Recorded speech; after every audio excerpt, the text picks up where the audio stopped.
수요일 저녁 우리에게 주시는 하나님 말씀 우리 함께 찾아서 봉독합니다. 로마서 우리 지난주와 같은 우리 1장 1절 말씀입니다. 신약성경 238페이지에 있는 로마서 1장 우리 1절 말씀 우리 한 목소리로 하나님께 봉독해 올립니다.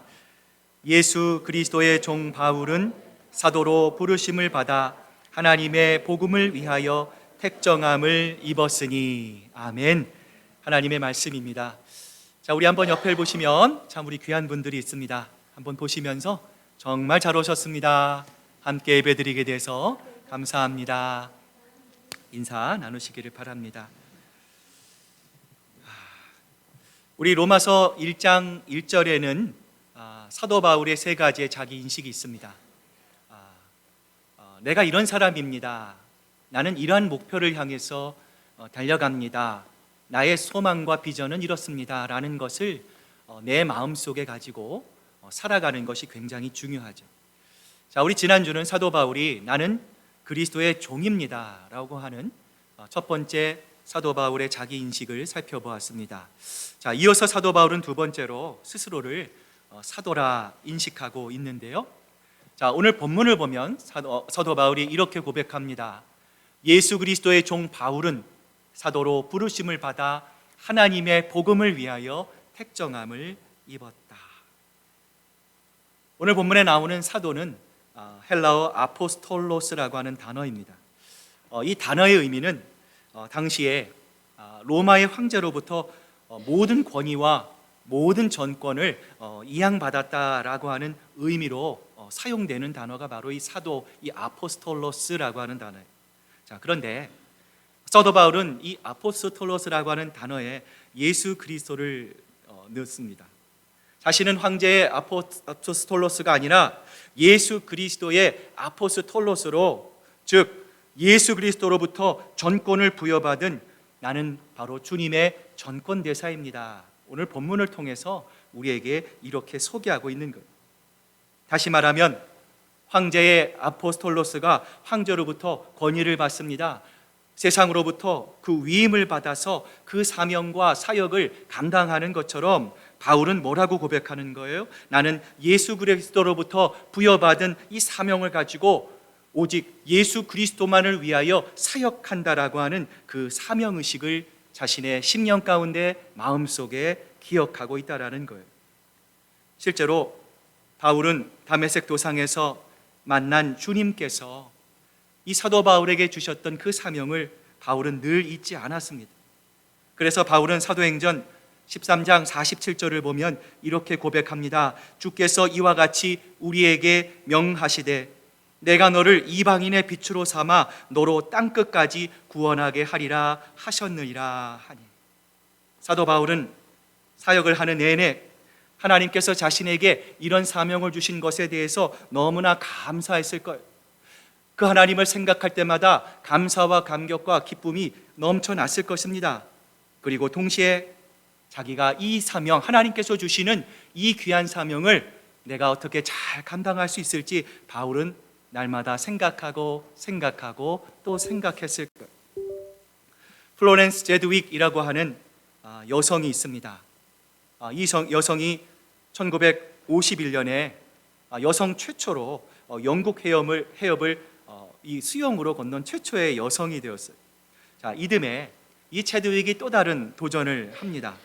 이번에는 LA에 있으면 LA 앞바다에 이 카탈리나라고 하는 섬이 있어요. 자, 그 섬에서 이 롱비치까지 35마일이나 되는 그 먼 거리를 횡단하겠다 선언한 것이죠. 많은 사람들이 흥미를 가지고 이 여인을 지켜봅니다. 자, 그런데 15시간 동안 이 체드윅이 헤엄을 치고 있는데 전혀 예상하지 못했던 안개가 끼기 시작합니다. 얼마 지나지 않아 한 치 앞도 내다볼 수 없는 그러한 절망적인 상황이 되어버렸어요. 결국 이 체드윅은 도전을 포기하고 배에 올라탑니다. 그리고 얼마 뒤 자신의 가슴을 치며 통곡할 수밖에 없었어요. 왜 그랬습니까? 바로 자기가 포기했던 그 지점이 목표로 했던 그 롱비치 비치에서 불과 800m밖에 떨어지지 않은 지점이었기 때문이에요. 원통함과 비통함으로 흐느끼고 있는 그녀에게 한 기자가 물었습니다. 체드윅 씨, 왜 당신은 실패했다고 생각합니까? 그러자 체드윅이 이렇게 말을 합니다. 내가 실패한 것은 추위 때문도 아닙니다. 피곤함 때문도 아닙니다. 안개 때문에 실패했습니다. 정확하게 말하면 안개 때문에 제가 도착해야 할 그 목표를 제가 보지 못했기에 제가 그만 실패하고 말았습니다. 체드윅은 2달 후에 다시 도전합니다. 공교롭게 그날에는 더 짙은 안개가 꼈고요, 그날따라 날씨가 훨씬 더 차가웠어요. 하지만 그녀는 모든 고난과 어려움을 이겨내고 드디어 목표에 도달했습니다. 기자들이 또 물었어요. 이번에는 어떻게 성공할 수 있었습니까? 그녀가 이렇게 대답했습니다. 제가 이번에는 더 안개가 꼈습니다. 저번보다 더 상황이 좋지 않았습니다. 물도 더 차가웠습니다. 그러나 이번에는 제가 제 마음속으로 목표 지점을 향하고 있었기 때문에 저는 그 모든 난관을 꿰뚫고 끝까지 헤엄칠 수 있었습니다. 오늘 사도 바울 역시도 한 치 앞도 알 수 없는 안개 같은 인생이었을 거예요. 오늘 우리가 성경으로 다 담을 수 없는, 정말 자신의 삶에 무슨 일이 일어날지 모르는 불행한, 불안한 삶의 연속이었을 거예요. 그러나 바울은 눈에 보이는 세상, 눈에 보이는 사람, 육신의 세계만을 본 것이 아니었어요. 하나님이 주신 그 사명을 정말 기쁘게, 소중하게 잘 감당할 수 있도록 하나님은 사도 바울에게 목표의식을 주시고, 하나님은 그 목표를 볼 수 있는 영안도 열어주셨어요. 그 결과 아무리 짙은 안개가 더러워진 황폐한, 황망한 안개, 우리의 인생 같아도 적들이 자기를 죽이려 들듯 달려들어도 바울이 그에게 맡겨진 귀한 사명을 잘 감당할 수 있었던 이유는 무엇입니까? 바로 사도 바울은 안개 너머에 있는 목표를 볼 수 있는 영의 눈을 가질 수 있었기 때문에 그래요. 사랑하는 여러분, 우리도 주님의 일을 감당할 때 우리의 눈이 늘 주님을 볼 수 있어야 합니다. 주님의 일을 감당할 때 우리도 사도 바울과 같이 하나님, 세상과 사람을 향한 하나님 내 마음과 시선을 막아주시고 하나님 오직 주님만을 바라볼 수 있는, 하나님의 영광만을 바라볼 수 있는 맑은 눈을 주십시오, 밝은 눈을 주십시오, 하나님 앞에 간구할 수 있어야 돼요. 여러분, 우리는 하나님을 향하여 똑바로 봐야 합니다. 사탄은 자꾸만 우리의 눈을 흐리게 만들려고 합니다. 잘못된 생각 때문에 우리의 눈이, 우리의 사명이 흐려져서는 안 되는 것이죠.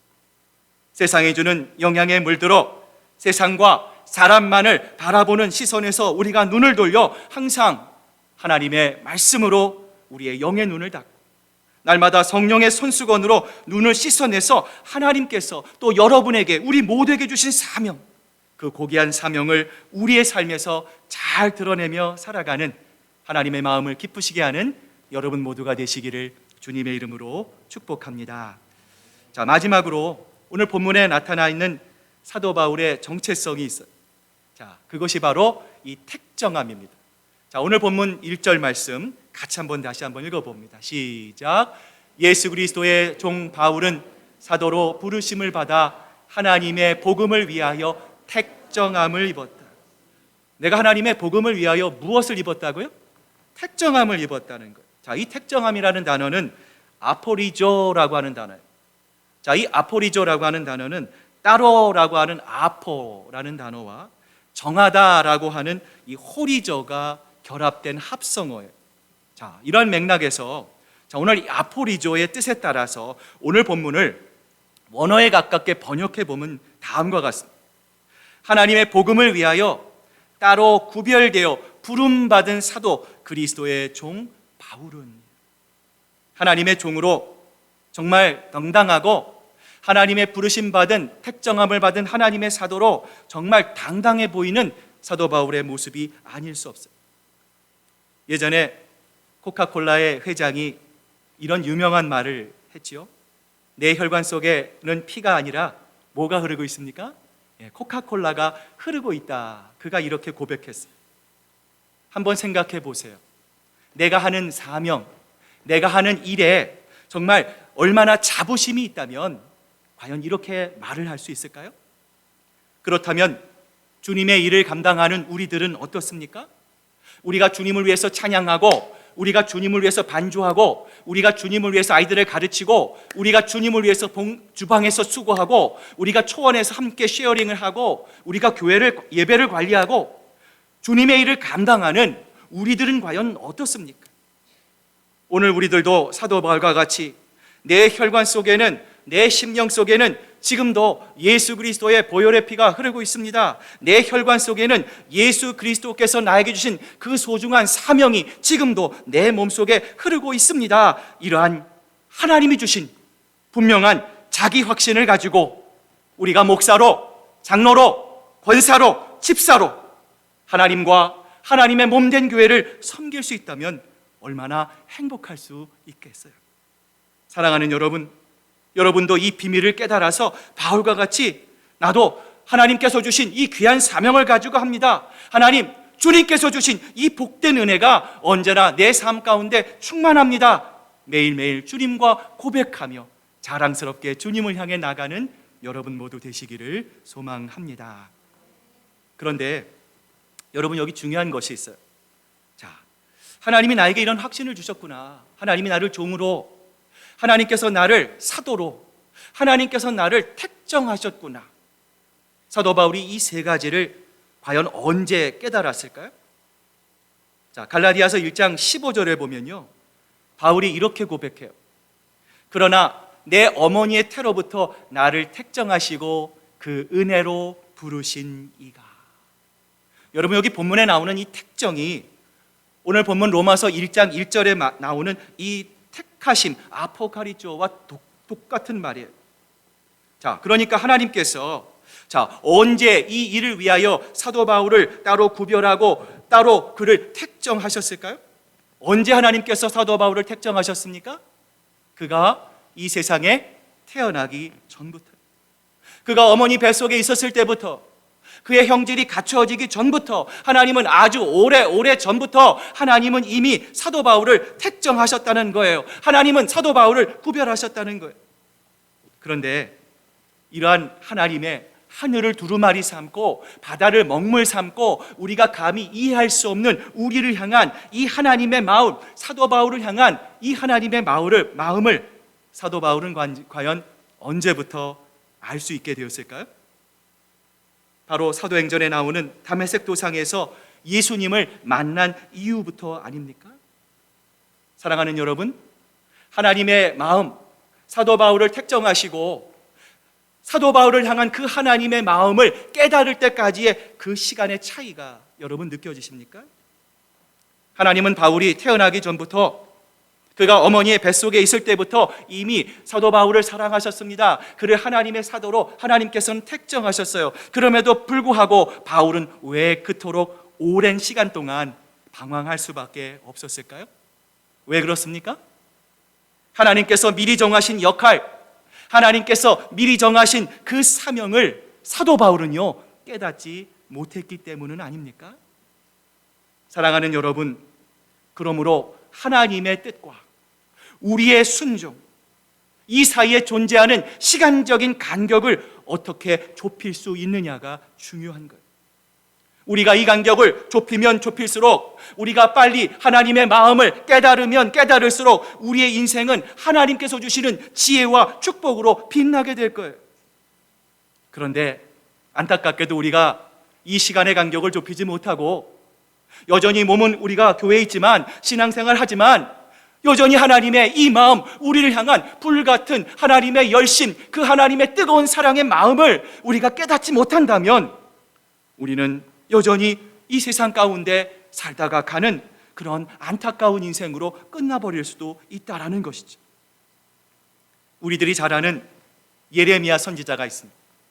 이 예레미야 선지자도 마찬가지였어요. 자, 예레미야서 1장 4절부터 5절의 말씀을 보면요, 자, 우리 같이 한번 읽어봅니다. 시작. 여호와의 말씀이 내게 임하니라. 이르시되 내가 너를 모태에 짓기 전에 너를 알았고 내가 배에서 나오기 전에 너를 성별하였고 너를 여러 나라의 선지자로 세웠노라 하시기로. 자, 여러분 어디서 많이 보던 말씀 아닙니까? 하나님께서 사도 바울에게 하셨던 말씀과 여러분 유사하지 않습니까? 하나님께서 예레미야를 택정하셨습니다. 하나님께서 예레미야의 형질이 그 어머니의 뱃속에 생겨나기 그 이전부터 하나님은 예레미야를 사랑하시고 예레미야를 택정하셨어요. 그런데 이 사실을 알지 못했던 예레미야가 하나님 앞에서 어떻게 반응할까요? 6절 말씀 같이 한번 읽어봅니다. 시작. 내가 이르되 슬프도소이다. 주 여호와여 보소서. 나는 아이라 말할 줄을 알지 못하나이다. 어떤 상황입니까? 하나님은 확신을 갖고 계십니다. 우리보다 높고 우리보다 넓고 우리보다 깊고 측량할 수 없는 그 무궁무진하신 하나님, 전지전능하신 하나님, 지금도 하나님의 그 강력한 오른손으로 이 세상을 다스리시고 지탱하고 계시는 그 능력의 하나님, 그 하나님께서 확신을 가지고 예레미야에게 사명을 주세요. 그런데 정작 예레미야는 그 벅찬 하나님의 꿈, 그 벅찬 하나님의 감격과 하나님의 소망이 예레미야는 지금 어떻게 들려요? 슬프게 들려요. 여러분, 우리 마음속에 이 확신이 없으면, 하나님께서 나에게 이 사명을 주셨구나, 인간이 나에게 주는 것이 아니라 정말 내가 교회를 위해서, 하나님의 나라를 위해서, 영광을 위해서 내가 지금 가지고 있는 이 모든 것은 하나님께서 나를 택하신 것이구나, 하나님께서 나에게 사명을 주시는 것이구나. 우리가 그 하나님의 마음을 이해하지 못하면 어떤 일이 벌어집니까? 하나님께서 우리에게 꿈을 주시고, 하나님께서 우리에게 비전을 주시고, 하나님께서 우리에게 소망을 주셔도 그 소리가 우리에게는 예레미야처럼 어떤 소리로 들려요? 슬픈 소리로 들리는 것이죠. 이처럼 하나님의 뜻을 모르면 하나님의 말씀이 임해도 슬프고 하나님의 말씀이 임하지 않아도 슬픈 거예요. 여러분, 이것은 모세도 마찬가지였어요. 출애굽기 3장 9절을 보면 하나님이 모세를 부르는 장면이 나와요. 자, 우리 9절 말씀 같이 한번 읽어봅니다. 시작. 이제 가라. 이스라엘 자손의 부르짖음이 내게 달하고 애굽 사람이 그들을 괴롭히는 학대도 내가 보았으니 이제 내가 너를 바로에게 보내어 너에게 내 백성 이스라엘 자손을 애굽에서 인도하여 내게 하리라. 이스라엘 백성이 애굽의 고역 속에서 신음합니다.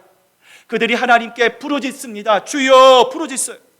그러자 하나님께서 그들의 탄원하는 소리를 들으셨어요. 그들을 그 애굽의 모든 악정에서 구해내기로 작정하셨어요. 그 일을 위해 하나님은 모세를 지도자로 선택하셨어요. 자, 그런데 이런 하나님의 섭리, 이런 하나님의 마음을 알지 못했던 모세가 하나님을 향해 뭐라고 말을 합니까? 모세가 하나님께 아뢰되 내가 누구이기에 바로에게 가며 이스라엘 자손을 애굽에서 인도하여 내리까. 모세 또한 예레미야와 동일한 반응을 보이고 있어요. 여러분, 이것이 바로 시차의 문제라는 것입니다. 오늘 우리는 어떻습니까?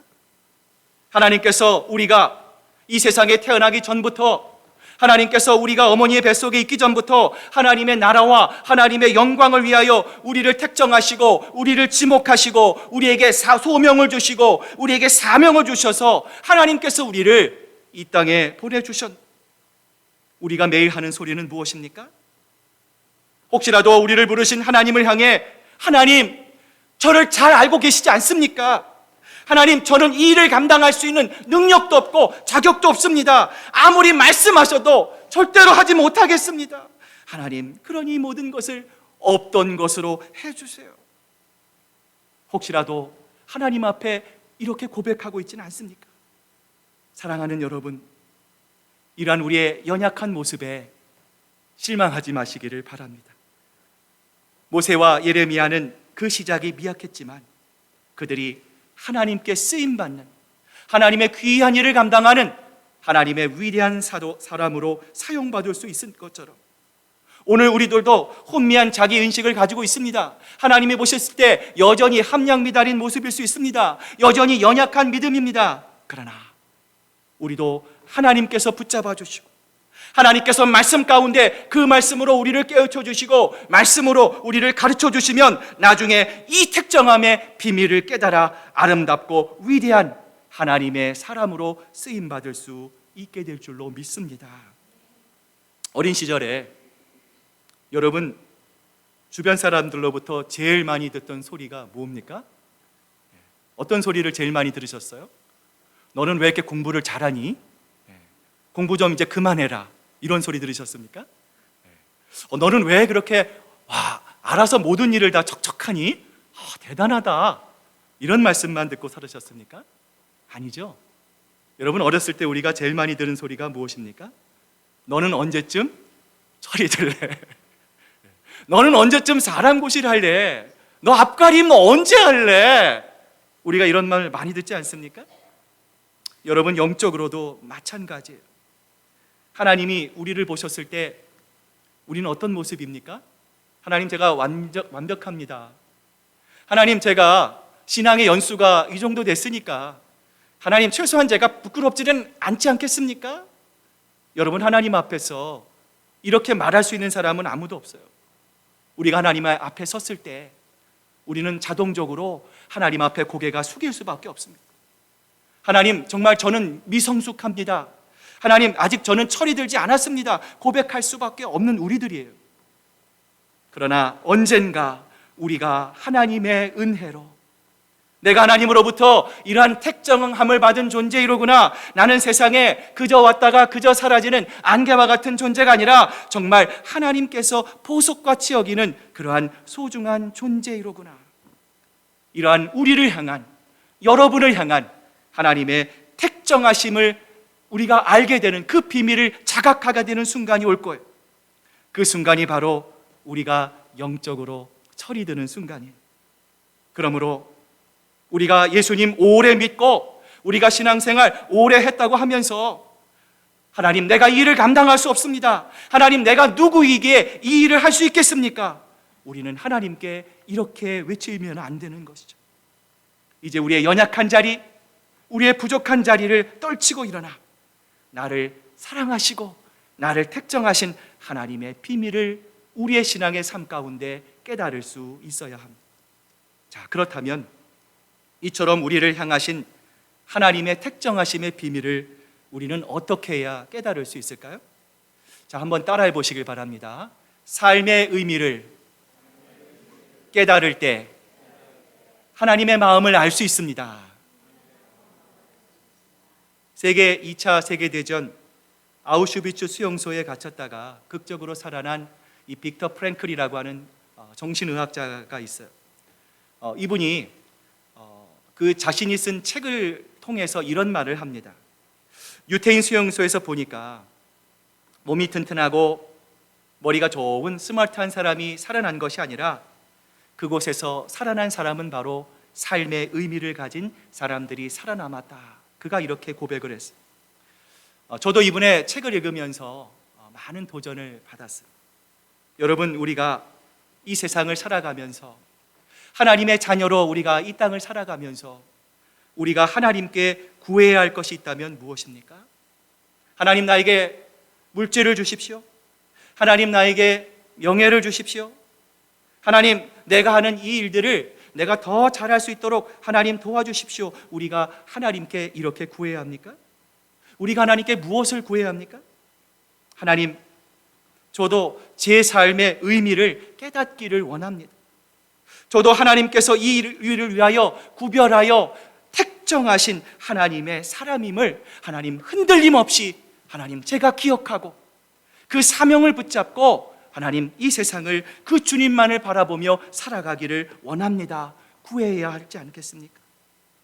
변하지 않으시고 회전하는 그림자도 없으시는 전지전능하신 하나님, 이 하나님께서 우리를 택정하시고 지금도 나와 변함없이 함께하고 계신다는 이 올바른 인식이 있을 때 우리는 내게 능력 주시는 자 안에서 내게 주신 모든 것을 능히 감당할 수 있게 될 줄로 믿습니다. 이사야는 이러한 사실을 우리에게 이사야 37장 32절에서 이렇게 고백하시죠. 이는 남은 자가 예루살렘에서 나오며 피하는 자가 시온산에서 나올 것임이라. 만군의 여호와의 열심히 이를 이루리라. 여러분 그렇습니다. 내 열심이 아니죠. 내 노력이 아니죠. 하나님이 이루실 것입니다. 내가 가진 경험, 내가 가진 지식, 내가 가진 열정, 그 무엇으로 사는 인생이 아닙니다.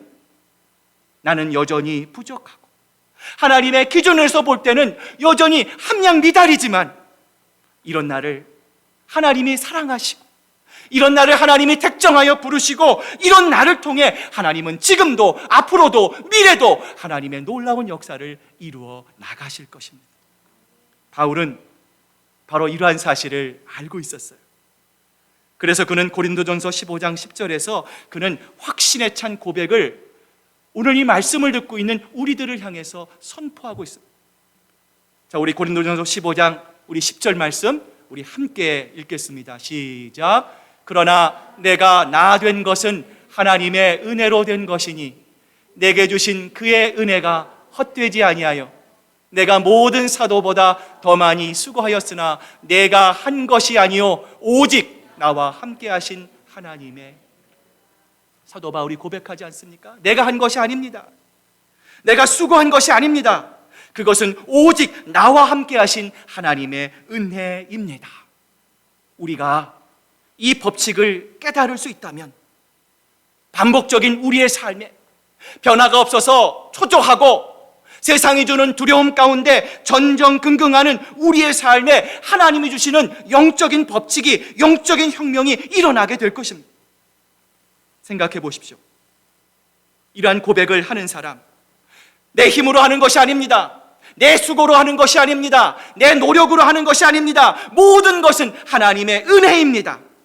이 고백을 하는 사람이 조금의 고난과 어려움과 낙심에 처한다 하여서 나 힘듭니다, 괴롭습니다, 그만두겠습니다, 없던 것으로 해주세요, 지금 내 상태로는 아무것도 할 수 없을 것입니다, 이렇게 한탄하며 살겠습니까? 아니죠. 반대로 모든 것은 하나님의 은혜입니다. 내가 한 것은 아무것도 없습니다. 하나님, 그 능력의 하나님, 은혜의 하나님, 나를 택정하시고 나를 사랑하시고 지금도 나와 함께 하시는 하나님이 나와 함께 하십니다. 이러한 확신을 가지고 사는 사람은 고난과 어려움이 닥칠 때 그것 때문에 혼미해지지 않습니다. 그것 때문에 울분에 빠지지도 않습니다. 그것 때문에 속상해하거나 한탄하거나 그것 때문에 원망하지 않습니다. 물론 우리가 연약한 인간이기에 유혹에 빠질 수 있죠. 우리가 연약하기에 낙담할 수 있습니다. 때로는 우리가 연약하기에 실망할 수 있습니다. 그러나 잠깐 그랬다가도 다시 벌떡 일어날 수 있는 힘, 만군의 여호와가 하시는, 하나님만 하시는 그 주님의 그 열심, 그 우리 주님의 열심 때문에 우리는 낙심하지 않을 것입니다. 주저하지 않을 것입니다. 포기하지 않을 것입니다. 반드시 주님과 함께 다시 힘차게 일어설 수 있는 것이죠. 예전에 어떤 책에서 이런 재미있는 예화를 보았어요. 황새와 뱁새가 있습니다. 그 책의 질문이 재밌더라고요. 뱁새가 어떻게 황새를 따라갈 수 있습니까? 뱁새는 다리가 짧아요. 황새는 다리가 깁니다. 황새가 한 걸음 두 걸음 갈 때마다 뱁새는요 20걸음 30걸음을 막 해도 쫓아가지 못합니다. 그러다가 도중에 어떻게 돼요? 오버페이스로 포기할 수밖에 없다라는 거예요. 그러나 황새가 비록 자기를 밀치고 앞으로 한참 나간다 하더라도 뱁새가 당황하지 않고 낙심하지 않고 절망하지 않고 황새가 가는 그 방향을 향해 한 걸음 한 걸음 묵묵히 뱁새의 자기만의 페이스, 자기만의 발걸음으로 한 걸음 한 걸음 가다 보면 언젠가는 황새가 간 그 올바른 방향에 도달할 수 있게 된다는 것이죠. 사랑하는 여러분, 그러므로 신앙의 길은 무엇입니까? 신앙은 속도가 아니라 방향입니다. 비록 내가 하는 일이 다른 사람의 관심이 없습니다. 아무도 나에게 눈길을 주지 않습니다. 내가 하는 일이 정말 하찮은 일처럼 생각되어질 수도 있습니다. 그러나 하나님은 그 일을 소중히 여기십니다. 하나님은 큰 일을 감당하는 것도 기뻐하시지만 내게 맡겨진 작은 일들을 정말 성실하게 하나님의 말씀을 붙잡고 그 하나님의 말씀에 순종하는 마음으로 묵묵히 걸어가는 사람, 그 사람을 하나님은 기뻐하십니다. 비록 지금은 더디고 느리게 보이지만 한 걸음 한 걸음 우리가 세상과 환경이 아닌 하나님을 향해 올바른 방향으로 나아갈 수 있다면, 언젠가 하나님이 원하시고 기뻐하시는 일에 우리가 아름답게 사용되어졌음을 발견하고 함께 기뻐할 수 있는 날이 반드시 오게 될 줄로 믿습니다. 그러므로 신앙인은 그날을 소망하는 것입니다. 내일을 바라보며 살아가는 것입니다. 그날을 소망하며 오늘 여러분에게 맡겨진 일을 소중히 여기고, 여러분에게 맡겨주신 그 사명, 여러분을 택정하여 주시고, 여러분을 사도로 불러주시고, 여러분을 지금도 사랑하시는 그 하나님께서 여러분에게 맡겨주신 그 일에 최선을 다하고, 이를 통해 우리를 택정하신 하나님의 마음, 그 비밀을 알아 하나님의 마음을 더욱더 기쁘시게 하는, 하나님을 영원롭게 하는 저와 여러분 되시기를 주님의 이름으로 축복합니다. 오늘 시간 우리 같이 기도했으면 좋겠습니다. 오늘은 우리 병자들을 위해서 좀 기도했으면 좋겠습니다. 하나님, 정말 몸이 너무나 연약하고, 하나님 정말 내 마음대로 되지 않을 때 얼마나 답답합니까? 우리 몸의 기관 가운데 그 어떤 것도 소중하지 않는 기관이 있습니다. 하나님, 우리의 병을 치료하시고, 특별히 하나님 육신의 연약함 가운데 고통받고 있는 우리 지체들 주님께서 불쌍히 여기시고 또 긍휼히 여기시고, 나는 너를 치유하는 여호와라 말씀하셨사오니, 하나님 정말 우리의 연약함이 예수 그리스도의 보혈을 통해 그리스도의 보혈로 깨끗하게 치유될 수 있도록, 주님 회복될 수 있도록 주님 역사하여 주시옵소서. 주님, 우리가 함께 중보기도 할 때 하나님께서 더 들으실 줄로 압니다. 오늘 시간 육체의 질병 가운데 고통받는 우리 사랑하는 지체들, 우리 이미선 집사님, 또 우리 항암 치료받는 임용옥 권사님, 또 그 외에 또 많은 분들이 있습니다. 그리고 오늘 여러분 가지고 나오신 기도의 제목이 있으시죠? 하나님 역사하시고, 하나님 주님의 때에 반드시 아름다운 삶의 열매로 하나님 맺어지기를 원합니다. 주님 도와주시옵소서. 주님 부르짖겠습니다. 주님께 간구하겠습니다. 하나님 포기하지 않겠습니다. 오늘 시간 우리 들은 말씀을 기억하고, 우리 주변에 연약한 분들 여러분의 기도의 제목을 붙들고 이 시간 우리 함께 기도할 때, 이 시간 우리 한번 주여 주여 주여 우리 간절히 부르짖으면서 하나님 앞에 기도로 나아가겠습니다. 주여 주여 주여. 아버지 하나님 감사합니다. 아버지 하나님, 오늘 이 저녁도 주님을 향해 기도합니다. 우리의 마음이 더 주님을 향해 나아갑니다. 하나님, 주님께서 오늘 우리에게 말씀하십니다. 주님, 우리가 연약합니다. 육신도 연약합니다. 마음도 연약합니다. 주님 보셨을 때 하나님 참 부끄러운 것이 너무나 많습니다. 주님, 그래서 예배의 자리로 나가지 못할 때가 있습니다. 주님 앞에 정직한 마음으로 나가지 못할 때가 있습니다. 사탄이 자꾸만 우리의 연약함을 정죄합니다. 하나님, 우리의 하나님 쪽에서 주신 택정함을 받은 우리의 신분을 자꾸만 가리려고 합니다. 주님, 우리에게 그래서 맑은 눈이 필요합니다.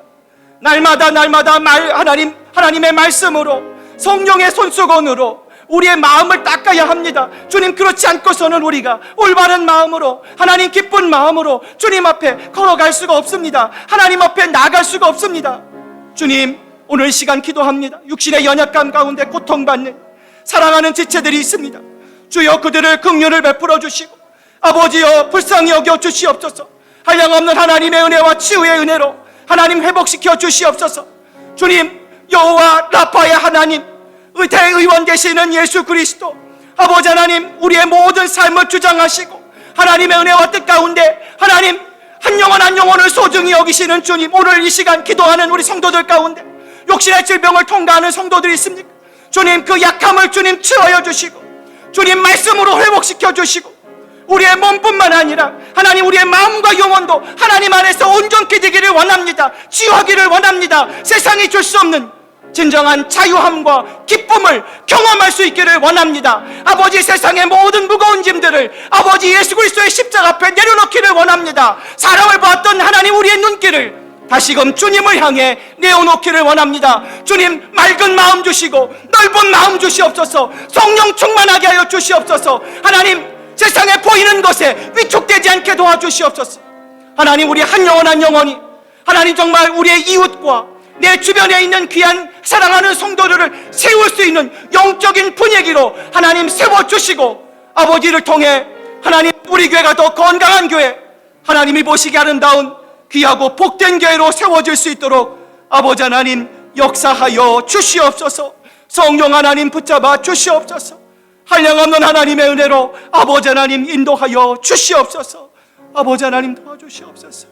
주님 붙잡아 주시옵소서. 주님, 예배는 보러 가는 것이 아니라 드리는 것이라 했습니다. 주님, 예배를 통해 우리의 마음을 하나님께 드립니다. 예배를 통해 오늘 사도 바울과 같이 나는 종입니다. 주님, 내가 주님 앞에 내 모든 것을 내려놓습니다. 주님만 바라보며 그 하나님만을 향해 나아갑니다.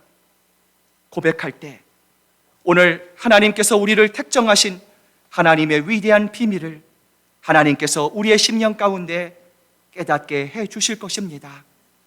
누가 뭐래도 우리는 하나님의 사랑을 받는 사람들입니다.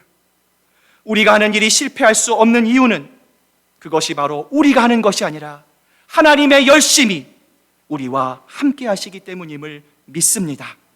날마다 그 하나님과 동행하고 그 하나님과 대화하고 그 하나님을 우리의 심령의 주인으로 모심으로 하나님, 이 세상을 우리의 눈으로 바라보지 않고 예수 그리스도의 시각과 예수 그리스도의 마음으로 형제자매의 아름다운 하나님의 형상을 바라보며 함께 손 붙잡고 기쁨으로 주님 앞에 걸어가는 하나님 보시기 아름다운 저희들 모두가 될 수 있도록 우리 아버지 하나님 역사해 주시옵소서. 감사드리며 예수님의 이름으로 기도드립니다. 아멘.